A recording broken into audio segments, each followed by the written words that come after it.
Welcome friends हमारे YouTube channel mission nursing में। Friends बहुत ही महत्वपूर्ण क्वेश्चन है जो कि आने वाली सभी परीक्षाओं के लिए वेरी वेरी इंपॉर्टेंट हैं। तो फ्रेंड्स बिल्कुल वीडियो को स्किप ना करें और पूरा वीडियो लास्ट तक देखें। फ्रेंड्स सभी क्वेश्चन प्रीवियस ईयर में पूछे गए हैं और मोस्ट रिपीटेड क्वेश्चन हैं। तो चलिए हम शुरू करते हैं। फर्स्ट क्वेश्चन आपकी स्क्रीन पर है। The main M of community health nursing is. Community health nursing का मुख्य उद्देश्य क्या है? बताएं फ्रेंड्स क्या होगा इसका राइट आंसर। बहुत बार आपने पढ़ा होगा, कम्युनिटी हेल्थ नर्सिंग का मुख्य उद्देश्य बताना है। इसका मुख्य उद्देश्य क्या होता है? तो देखिए यहाँ पे ऑप्शन बी फ्रेंड्स आपका राइट होगा। प्रिवेंशन एंड हेल्थ प्रमोशन, रोग की रोकथाम और स्वास्थ्य संवर्धन। ठीक है, prevention and health promotion. Explain को आप लोग देख लें कि कम्युनिटी हेल्थ नर्सिंग का प्रमुख उद्देश्य रोग की रोकथाम, स्वास्थ्य का संवर्धन और समुदाय में स्वास्थ्य सेवाएं पहुंचाना, न कि केवल उपचार करना। चलिए हम अगला क्वेश्चन को देखते हैं। क्वेश्चन नंबर 2 है, आप लोग पढ़ें और आंसर दें। The first community health centre is India was established in. Bharat में पहला सामुदायिक स्वास्थ्य केंद्र कब स्थापित हुआ था? ठीक है, भारत में पहला सामुदायिक स्वास्थ्य केंद्र कब स्थापित किया गया था? बताएं फ्रेंड्स क्या होगा राइट आंसर। पढ़ लें अच्छे से और आंसर देने की कोशिश करें। यदि आपको क्वेश्चन आता है तो आंसर जरूर दिया करें फ्रेंड्स। ठीक है, सभी सिंपल प्रश्न है और इसी तरह से प्रश्न आपके एग्जाम में भी पूछे जाएंगे। तो फ्रेंड्स यहाँ पे ऑप्शन ए आपका राइट होगा, 1952। ठीक है, 1952, 1952 में। चलिए यहाँ पे एक्सप्लेन को हम देखते हैं कि भारत में सामुदायिक विकास कार्यक्रम के अंतर्गत 1952 में पहला सामुदायिक स्वास्थ्य केंद्र स्थापित किया गया था। चलिए फ्रेंड्स अगला क्वेश्चन है, क्वेश्चन नंबर 3। पढ़ें क्वेश्चन नंबर 3 को और आंसर दें। बताएं क्या होगा इसका राइट आंसर। अच्छे से पढ़ें और आंसर देने की कोशिश करें कि which level of prevention includes health education. स्वास्थ्य शिक्षा किस स्तर की रोकथाम में आती है? बताएं फ्रेंड्स, ये जो स्वास्थ्य शिक्षा है ये किस स्तर की रोकथाम में आती है? बहुत ही अच्छा क्वेश्चन है, आप लोग पढ़ें और आंसर देने की कोशिश करेंगे। जितना ज़्यादा हो सके अच्छे से पढ़ेंगे कि स्वास्थ्य शिक्षा किस स्तर की रोकथाम के अंतर्गत आती है। Primary prevention, secondary prevention, tertiary या फिर क्यूरेटिव केयर, उपचारात्मक देखभाल। देखिए फ्रेंड्स, स्वास्थ्य शिक्षा बहुत बार आपने पढ़ा है फ्रेंड्स ये कि ये प्राइमरी प्रिवेंशन का हिस्सा है। ठीक है, ऑप्शन ए आपका राइट होगा, प्राइमरी प्रिवेंशन। स्वास्थ्य शिक्षा रोग की शुरुआत को रोकने में सहायक होती है, मतलब हेल्प करती है, इसलिए यह प्राथमिक रोकथाम के अंतर्गत आती है। चलिए नेक्स्ट क्वेश्चन है, क्वेश्चन नंबर 4। पढ़ें क्वेश्चन नंबर 4 को। बताएं क्या होगा इसका right answer. The first health community of India was. Bharat की पहली स्वास्थ्य समिति कौन सी थी? बताएं में क्या होगा इसका राइट आंसर। भारत की पहली जो स्वास्थ्य समिति है वो कौन सी थी? बहुत ही अच्छे लेवल के क्वेश्चन हैं। ठीक है, और ये कम्युनिटी हेल्थ नर्सिंग से रिलेटेड क्वेश्चन है जितने भी हैं, तो आप लोग आंसर दें कि भारत की पहली स्वास्थ्य समिति कौन सी थी। तो देखिए यहाँ पे ऑप्शन ए आपका राइट होगा, ये भोर समिति भारत की पहली स्वास्थ्य समिति थी। चलिए यहाँ पे हम एक्सप्लेन को देखते हैं कि 1943 में बनी भोर समिति भारत की पहली स्वास्थ्य समिति थी जिसने राष्ट्रीय स्वास्थ्य सेवाओं के ढांचे की नींव रखी थी। फ्रेंड्स कोई भी कैंडिडेट जो कि ऑनलाइन क्लास लेना चाहता है तो हमारे इस नंबर पे कांटेक्ट कर सकता है, 7985473042। आप इसी नंबर पे संपर्क करेंगे क्लास लेने के लिए। और यदि फ्रेंड्स आप पीडीएफ परचेज करना चाहते हैं तो भी इसी नंबर पे संपर्क कर सकते हैं। हमारी पीडीएफ आपको 199 रुपये में प्रोवाइड कर दी जाएंगी जो कि आपके एग्ज़ाम के लिए इंपॉर्टेंट रोल प्ले करेंगे। आप किसी भी राज्य से हों फ्रेंड्स, ठीक है, बहुत ज़्यादा महत्वपूर्ण साबित होंगी आपके लिए पीडीएफ्स। ठीक है, यदि आप प्रिपरेशन करना चाहते हैं, अपनी रिवीजन करना चाहते हैं, ठीक है, तो 450 प्लस पीडीएफ आपको प्रोवाइड की जाएंगी और ये हिंदी इंग्लिश दोनों भाषाओं में होंगी और एक्सप्लेन के साथ में होंगी। ठीक है, डिस्क्रिप्शन भी होगा। और फ्रेंड्स आप व्हाट्सएप के जरिए भी हमसे संपर्क कर सकते हैं और यदि आप एडमिशन लेना चाहते हैं तो भी आप संपर्क कर सकते हैं इसी नंबर पर। चलिए फ्रेंड्स यहाँ पे 5 नंबर क्वेश्चन है, आप लोग पढ़ें क्वेश्चन नंबर 5 को। बताएं क्या होगा इसका राइट आंसर कि immunization is an example of. टीकाकरण किसका उदाहरण है? बताएं फ्रेंड्स, टीकाकरण किसका उदाहरण है? Immunization is an example of, टीकाकरण किसका उदाहरण है फ्रेंड्स? ये primary prevention, secondary prevention, tertiary या फिर नन ऑफ दीज। बहुत ही अच्छा क्वेश्चन है ये टीकाकरण। कई बार आपने पढ़ा होगा कि जो टीकाकरण है ये प्राइमरी प्रिवेंशन के अंतर्गत आता है। ठीक है, ऑप्शन ए आपका राइट होगा। टीकाकरण से बीमारी होने से पहले ही रोग प्रतिरोधक क्षमता विकसित हो जाती है। चलिए फ्रेंड्स, देखिए फ्रेंड्स ये थोड़ा टाइपिंग मिस्टेक है। ठीक है, ये टाइपिंग मिस्टेक है, ये जो टाइपिंग मिस्टेक हो गई है, हो सकता है गलती से टाइप हुआ हो। चलिए यहाँ पे क्वेश्चन नंबर 6 है, आप लोग पढ़ें क्वेश्चन नंबर 6 को। Which is the smallest unit of community? समुदाय की सबसे छोटी इकाई कौन सी है? बताएं फ्रेंड्स, समुदाय की सबसे छोटी इकाई आपको बताना है कौन सी है? विलेज, फैमिली या फिर आपका स्कूल या कम्युनिटी सेंटर। सबसे छोटी इकाई कौन सी है समुदाय की? अच्छा क्वेश्चन है। ठीक है, इसी तरह से क्वेश्चन आपके एग्जाम में भी पूछे जाएंगे। तो यहाँ पे आपका बी नंबर आपका राइट होगा, ये फैमिली सर। ठीक है, सबसे छोटी इकाई होती है ये आपके समुदाय की। चलिए एक्सप्लेन को आप लोग देख लें कि परिवार समाज की मूलभूत इकाई है और सभी स्वास्थ्य गतिविधियाँ परिवार से शुरू होती हैं। चलिए अगला क्वेश्चन है फ्रेंड्स 7 नंबर, पढ़ें क्वेश्चन नंबर 7 को। बताएं क्या होगा इसका राइट आंसर कि anganwadi workers work under which scheme? क्या होगा इसका राइट आंसर? पढ़ लें और आंसर दें कि आंगनवाड़ी कार्यकर्ता किस योजना के अंतर्गत कार्य करती है।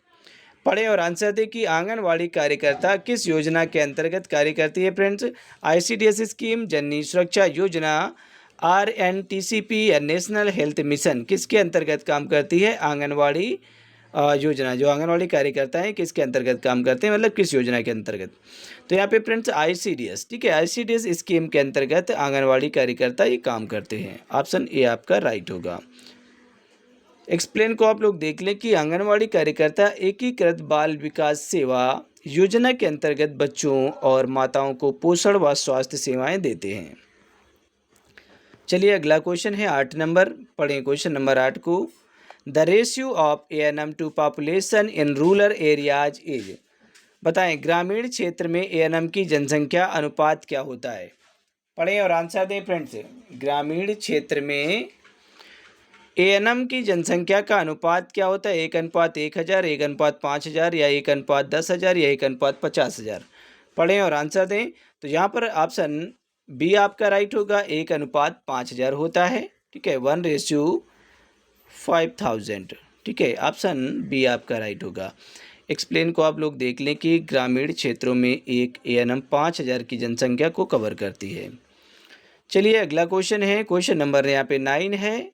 आप लोग पढ़ें क्वेश्चन नंबर 9 को और बताएं क्या होगा इसका राइट आंसर। अच्छे से पढ़ लें फिर आंसर दें कि who is known as the father of public health?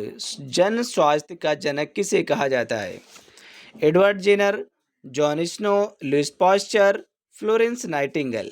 जन स्वास्थ्य का जनक किसे कहा जाता है? तो फ्रेंड्स ये ऑप्शन बी आपका राइट होगा, जॉन स्नो को कहा जाता है। ठीक है, बी नंबर यहाँ पे राइट होगा। एक्सप्लेन को आप लोग देख लें कि जॉन स्नो ने कॉलरा महामारी के स्रोत का पता लगाकर जन स्वास्थ्य विज्ञान की नींव रखी, इसलिए इन्हें जन स्वास्थ्य का जनक कहा जाता है फ्रेंड्स। चलिए अगला क्वेश्चन है फ्रेंड्स, क्वेश्चन नंबर 10 है, 10 नंबर प्रश्न है। आप लोग पढ़ें 10 नंबर को और आंसर देने की कोशिश करेंगे आप। Vitamin A prophylaxis programme is given to prevent? बताएं फ्रेंड्स क्या होगा इसका राइट आंसर। विटामिन ए की खुराक किस रोग से बचाव के लिए दी जाती है? बताएं फ्रेंड्स क्या होगा इसका राइट आंसर। विटामिन ए की खुराक किस रोग से बचाव के लिए दी जाती है? गेस करें क्या होगा इसका right answer. Vitamin A prophylaxis programme is given to prevent. सभी को पता है कि विटामिन ए की खुराक जो है फ्रेंड्स ये नाइट ब्लाइंडनेस के लिए दी जाती है। ठीक है, रतौंधी से बचाने के लिए दी जाती है। ऑप्शन बी यहाँ पे आपका राइट होगा। ठीक है, जो रिकेटस है इसके लिए विटामिन डी आवश्यक है। बच्चों में सूखा रोग हो जाता है रिकेटस की वजह से। ठीक है, रिकेटस होता है विटामिन डी की कमी के कारण। विटामिन ए की कमी के कारण क्या होता है? रतौंधी हो जाती है, नाइट ब्लाइंडनेस, मतलब कि रात में कम दिखाई देता है। और विटामिन बी1 की कमी के कारण बेरी रोग हो जाता है। विटामिन बी1 की कमी के कारण इसका रासायनिक नाम होता है थायमिन। ठीक है, पेलाग्रा आप लोग हमें बताएंगे कि किस विटामिन का रासायनिक नाम, सॉरी यहाँ पे इसका रासायनिक नाम आपको बताना है। पेलाग्रा किस विटामिन की कमी के कारण होता है और किस विटामिन का रासायनिक नाम हालांकि हम आपको बता देते हैं नियासिन होता है, ठीक है, नियासिन। तो फ्रेंड्स ये विटामिन यहाँ पे हम आपको बता ही देते हैं क्योंकि आपको परेशानी ना हो, ठीक है। जो पेलाग्रा रोग है ये विटामिन B3 की कमी के कारण हो जाता है, B3, ठीक है। इसका रासायनिक नाम नियासिन होता है। विटामिन B3 का रासायनिक नाम नियासिन है, ठीक है। विटामिन B3 का रासायनिक नाम होता है नियासिन और इसकी कमी के कारण पेलाग्रा रोग हो जाता है। अब यहाँ पे आप एक्सप्लेन में देख लें कि विटामिन ए की कमी से आँखों की रोशनी कम होती है, इसलिए इसकी खुराक रतौंधी से बचाव के लिए दी जाती है। चलिए नेक्स्ट क्वेश्चन है, क्वेश्चन नंबर 11 है, 11 नंबर है। आप लोग पढ़ें और आंसर दें। आप लोग बताएं हमें क्या होगा इसका राइट आंसर कि which is the first contact point between community and health services. समुदाय और स्वास्थ्य सेवाओं के बीच पहला संपर्क बिंदु कौन सा है। बताएं फ्रेंड्स क्या होगा इसका राइट आंसर। समुदाय और स्वास्थ्य सेवाओं के बीच में पहला संपर्क बिंदु कौन सा है। PSC, CSC, sub centre and district hospital. तो फ्रेंड्स पहला संपर्क बिंदु जो होता है वो सब सेंटर होता है, ठीक है। ऑप्शन सी आपका राइट होगा, सब सेंटर। एक्सप्लेन को आप लोग देख लें कि सब सेंटर प्राथमिक स्तर का केंद्र है जहां ANM और मल्टीपर्पज़ हेल्थ वर्कर कार्य करते हैं और यह समुदाय से पहला संपर्क बिंदु है। फ्रेंड्स कोई भी कैंडिडेट जो कि ऑनलाइन क्लास लेना चाहता है तो हमारे इस नंबर पे संपर्क कर सकता है 79 85 47 30 42। आप इस नंबर पे कांटेक्ट कर सकते हैं और यदि आप PDF परचेज करना चाहते हैं तो भी आप हमारे इसी नंबर पे संपर्क करेंगे। हमारी जो PDF है वो आपको 199 रुपये में प्रोवाइड कर दी जाएंगी। मतलब इसमें 450 प्लस PDF हम आपको प्रोवाइड करेंगे जो कि हिंदी इंग्लिश दोनों भाषाओं में होंगी और विद एक्सप्लेनेशन के साथ में होंगी, ठीक है। आप हमसे व्हाट्सएप के जरिए भी कॉन्टैक्ट कर सकते हैं। ये फ्रेंड्स जो PDF है हमारी, ठीक है, बहुत ज़्यादा इम्पोर्टेंट रोल प्ले करेंगी आपके एग्ज़ाम में, ठीक है। आप किसी भी राज्य से प्रिपरेशन कर रहे हो ANM की। चलिए फ्रेंड्स क्वेश्चन नंबर 12 है, आप लोग पढ़ें क्वेश्चन नंबर 12 को। बताएं क्या होगा right answer. Number of beds in a community health centre is CSC। देखिए फ्रेंड्स CSC की बात की जा रही है कि CSC में कितने बेड्स होते हैं, ठीक है, कितने बिस्तर होते हैं। सामुदायिक स्वास्थ्य केंद्र में कितने बिस्तर होते हैं। तो यहाँ पे ऑप्शन सी आपका राइट होगा। यहाँ पे 30 बिस्तर होते हैं, मतलब कि 30, लेकिन अधिकतम में देखिए फ्रेंड्स सॉरी यहाँ पे थोड़ी सी मिस्टेक हुई मुझसे। यहाँ पे PSC की बात नहीं की जा रही है, यहाँ पे CSC की बात की जा रही है, कम्युनिटी हेल्थ सेंटर की। तो यहाँ पे D नंबर आपका राइट होगा, ठीक है। लगभग में कितने बिस्तर होने चाहिए, 40 बिस्तर होने चाहिए, ठीक है, क्योंकि कम्युनिटी जो सामुदायिक स्वास्थ्य केंद्र है, कम्युनिटी हेल्थ सेंटर, उसकी बात की जा रही है यहाँ पे, ठीक है। तो ऑप्शन D यहाँ पे आपका राइट होगा। CSC में 40 बिस्तरों की व्यवस्था होती है और यह 1,20,000 की जनसंख्या को कवर करता है, ठीक है। चलिए फ्रेंड्स यहाँ पे 13 नंबर क्वेश्चन है, आप लोग पढ़ें 13 नंबर क्वेश्चन को कि which is the first referral unit in rural health services. ग्रामीण स्वास्थ्य सेवाओं में पहला रेफरल यूनिट कौन सा है। बताएं फ्रेंड्स पहला रेफरल यूनिट कौन सा है ग्रामीण स्वास्थ्य सेवाओं में। बहुत ही अच्छा क्वेश्चन है, सिंपल है, आप लोग आंसर दें। गेस करें फ्रेंड्स क्या होगा इसका राइट आंसर। तो देखिए फ्रेंड्स यहाँ पर जो राइट आंसर होगा वो ऑप्शन सी होगा, CSC होगा। क्योंकि फ्रेंड्स रेफ़र कहाँ से किए जाएंगे, PSC से तो रेफ़र किए जाएंगे, ठीक है। जब केस PSC में केस नहीं बनता है तो यहाँ पे तुरंत CSC के लिए रेफ़र कर दिया जाता है और जब CSC में भी प्रॉब्लम क्रिएट होती है तो डिस्ट्रिक्ट हॉस्पिटल के लिए रेफ़र कर दिया जाता है। चलिए यहाँ पे एक्सप्लेन को आप लोग देख लें कि सामुदायिक स्वास्थ्य केंद्र ग्रामीण क्षेत्र में पहला रेफरल यूनिट होता है। चलिए अगला क्वेश्चन है, क्वेश्चन नंबर यहाँ पे 14 है, पढ़ें 14 नंबर क्वेश्चन को और आंसर दें। आप लोग बताएं क्या होगा इसका राइट आंसर कि विच community recommended training of multipurpose health worker. किस समिति ने मल्टीपर्पज़ हेल्थ वर्कर की ट्रेनिंग की सिफारिश की थी। बताएं फ्रेंड्स क्या होगा इसका राइट आंसर। आप लोग पढ़ लें और आंसर दें। ज़्यादा से ज़्यादा आप लोग कमेंट बॉक्स में आंसर देने की कोशिश करेंगे। भोर committee, Kartar Singh committee, Mudaliar committee या फिर श्रीवास्तव कमेटी। तो यहाँ पे फ्रेंड्स ऑप्शन बी आपका राइट होगा, करतार सिंह कमेटी, ठीक है, करतार सिंह समिति। ऑप्शन बी यहाँ पे आपका राइट होगा। एक्सप्लेन को आप लोग देख लें कि 1973 में या 1973 की करतार सिंह समिति ने मल्टीपर्पज़ हेल्थ वर्कर यानी कि पुरुष व महिला की ट्रेनिंग का सुझाव दिया था। ऑप्शन यहाँ पे बी नंबर आपका राइट होगा फ्रेंड्स। चलिए अगला क्वेश्चन है, क्वेश्चन नंबर 15 है फ्रेंड्स, पढ़ें क्वेश्चन नंबर 15 को।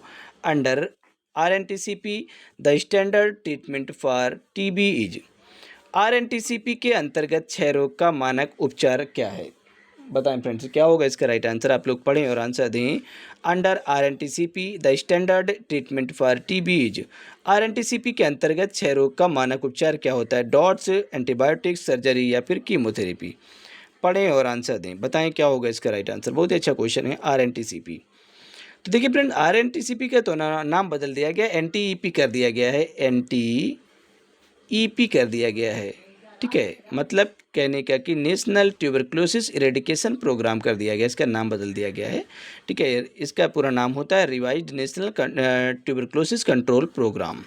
तो यहाँ पे फ्रेंड्स ऑप्शन ए आपका राइट होगा, डॉट्स। ठीक है, ये एक प्रकार की थेरेपी है जो डॉट्स थेरेपी, इसमें क्या होता है कि डॉक्टर की निगरानी में दवा को खिलाना होता है। चलिए यहाँ पे आप एक्सप्लेन को आप लोग देख लें कि RNTCP के अंतर्गत 6 रोगियों का इलाज डॉट्स यानी कि direct observed treatment short course पद्धति से किया जाता है फ्रेंड्स। चलिए हम अगला क्वेश्चन को देखते हैं। 16 नंबर क्वेश्चन है, आप लोग पढ़ें 16 नंबर क्वेश्चन को, बताएं क्या होगा इसका राइट आंसर कि iron and folic acid IFA supplementation is given to prevent. बताएं फ्रेंड्स क्या होगा इसका राइट आंसर कि आयरन और फोलिक एसिड की गोलियां किस रोग की रोकथाम के लिए दी जाती हैं। पढ़ लें और आंसर दें। Rickets, anaemia, scurvy, pellagra. बताएं क्या होगा इसका राइट आंसर। अच्छे से पढ़ेंगे और आंसर दें कि आयरन एंड फोलिक एसिड की गोलियां किस रोग की रोकथाम के लिए दी जाती हैं। तो ये फ्रेंड्स एनीमिया के लिए दी जाती हैं। ठीक है, ताकि जो पेशेंट है वो एनीमिक ना हो सके। ऑप्शन बी आपका राइट होगा।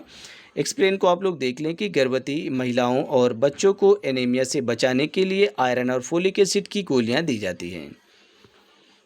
चलिए फ्रेंड्स 17 नंबर क्वेश्चन है, आप लोग पढ़ें क्वेश्चन नंबर 17 को, बताएं क्या होगा इसका राइट आंसर। देखिए जितने भी क्वेश्चन हैं सभी रिपीटेड हैं, पूछे गए हैं। ठीक है, कई कई बार आए हुए क्वेश्चन हैं ये, तो जितना ज़्यादा हो सके आप लोग कमेंट बॉक्स में आंसर दिया करें। ठीक है, विच vaccine is given at birth, जन्म के समय कौन सा टीका लगाया जाता है फ्रेंड्स। BCG, OPV जी की 0 डोज और हेपेटाइटिस बी। तो यहाँ पे ऑप्शन ए आपका राइट होगा, ये सभी टीके लगाए जाते हैं। ठीक है, ऑप्शन ए आपका राइट होगा। एक्सप्लेन को आप लोग देख लें कि जन्म के समय शिशु को BCG, OPV की 0 डोज और हेपेटाइटिस बी का पहला डोज दिया जाता है। नेक्स्ट क्वेश्चन है 18 नंबर, पढ़ें क्वेश्चन नंबर 18 को। ASHA worker covers a population of, ASHA worker जो आशा कार्यकर्ता है कितनी जनसंख्या को कवर करती है। पढ़ें और आंसर दें फ्रेंड्स क्या होगा इसका राइट आंसर। आशा कार्यकर्ता कितनी जनसंख्या को कवर करते हैं। देखिए यहाँ पे ना पहाड़ी जनजाति या फिर मैदानी क्षेत्र कुछ भी नहीं दिया गया है, तो आप यहाँ पे आंसर देंगे तो मैदानी क्षेत्र का ही आंसर आपका राइट माना जाएगा। ठीक है, अगर उन्होंने जैसे कि क्वेश्चन पूछा गया है और क्वेश्चन में लिख दिया जाता है कि जनजाति या फिर पहाड़ी क्षेत्रों में आशा जो कार्यकर्ता कितनी जनसंख्या को कवर करती है, तो वहाँ पे 500 हो जाता। ठीक है, बट यहाँ पे क्या होगा, ऑप्शन बी आपका राइट होगा, 1000 की पॉपुलेशन को ये कवर करती है।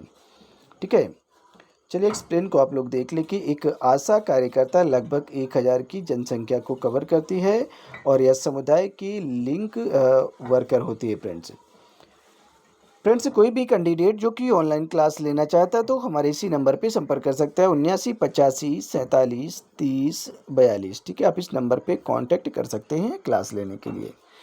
ठीक है फ्रेंड्स, और यदि आप PDF परचेज करना चाहते हैं तो भी आप हमारे इसी नंबर पे संपर्क करेंगे। हमारी PDF आपको इंपॉर्टेंट रोल प्ले करेंगी आपके एग्ज़ाम के लिए। आप किसी भी राज्य से प्रिपरेशन कर रहे हो फ्रेंड्स ANM की। ठीक है, ये 450 प्लस PDF हम आपको प्रोवाइड करेंगे जो कि हिंदी इंग्लिश दोनों भाषाओं में होंगी और विद एक्सप्लेनेशन के साथ में होंगी फ्रेंड्स।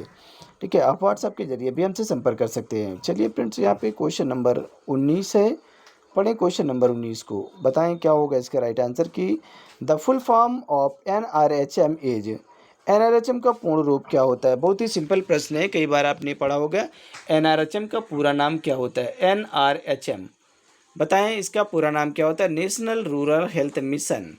तो यहाँ पर जो राइट आंसर होगा NRHM का, तो यहाँ पे ऑप्शन ए ही आपका राइट होगा, national rural health mission.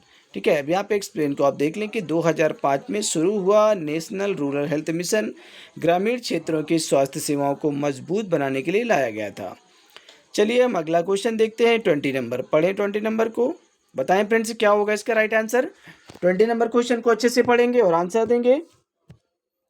Which method is most effective for controlling malaria, malaria नियंत्रण का सबसे प्रभावी तरीका कौन सा है। बताएं फ्रेंड्स क्या होगा इसका राइट आंसर। मलेरिया नियंत्रण का सबसे प्रभावी तरीका कौन सा है? Which method is most effective for controlling malaria? पढ़ें और आंसर दें। तो देखिए फ्रेंड्स यहाँ पे ऑप्शन बी आपका राइट होगा, वेक्टर कंट्रोल। ठीक है, वाहक नियंत्रण होता है यहाँ पे। एक्सप्लेन को आप लोग देख लें कि मलेरिया मच्छरों से फैलता है। क्या फैलता है? जो मलेरिया है ये फ्रेंड्स मच्छरों से फैलता है, इसलिए वाहक नियंत्रण जैसे कि मच्छर का नाश सबसे प्रभावी उपाय होता है। चलिए अगला क्वेश्चन है 21 नंबर, आप लोग पढ़ें और आंसर दें फ्रेंड्स। बताएं क्या होगा इसका राइट आंसर। सिंपल प्रश्न है सभी कि जननी सुरक्षा योजना इज रिलेटेड टू। जननी सुरक्षा योजना किससे संबंधित है? टीकाकरण से, संस्थागत प्रसव से, पोषण से या फिर टीबी उपचार से? किससे संबंधित है जननी सुरक्षा योजना?